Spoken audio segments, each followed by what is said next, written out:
Rome. December 1124.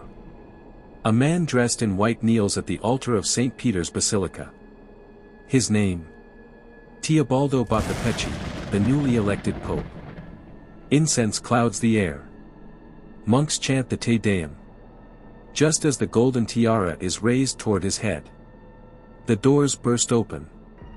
Armed men, shouting, charging down the nave. Swords drawn. Within seconds, the would-be pope is beaten to the ground. And in the most sacred place on earth, a coup unfolds.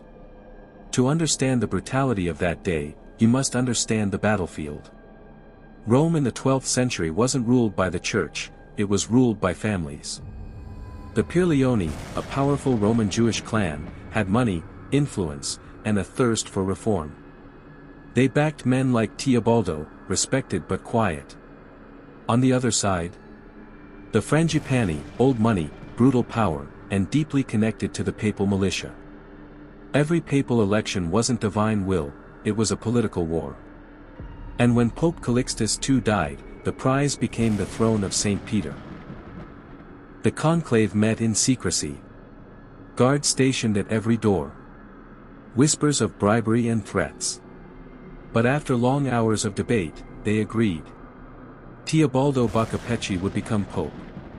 Aged, respected, but unlikely to shake the system too much, he was a compromise. Or so they thought. As bells rang out across Rome, the people celebrated. And the Pirlioni rushed to prepare the coronation. But in the shadows, the Frangipani were plotting. They would not allow a Pirlioni-backed pope to sit on the throne. It was meant to be a holy moment. The Te Deum rang through the basilica. The crown lifted high above Teobaldo's bowed head. And then, chaos. Roberto Frangipani, draped in armor, led a mob into the sanctuary. Priests screamed. Monks scattered. They rushed Teobaldo, beat him, tore at his robes, and threw him to the ground. All while the hymn, "We Praise Thee, O God," still echoed through the stained glass. With Teobaldo half conscious, the Frangipani unveiled their puppet. Lamberto Scanabecchi. Later called Pope Honorius II. In the same basilica where one pope had just been attacked. Another was installed, without election. But here's the twist. Honorius II refused to accept the throne unless Teobaldo willingly stepped down. Under immense pressure, bruised and betrayed, Teobaldo abdicated after mere hours. His papacy. The shortest and bloodiest in history. What followed was not justice, it was silence.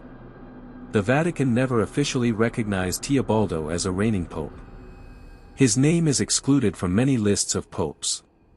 No tomb honors him. No feast day remembers him. The Pirlioni were silenced. The Frangipani thrived. And Teobaldo? A footnote in history. Beaten in God's house and erased from memory. What does it mean when even a pope can be mobbed at the altar?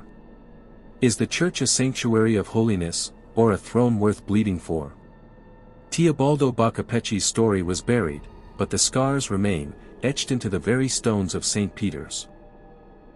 And if power could turn holy men into pawns, what else has the church tried to keep hidden?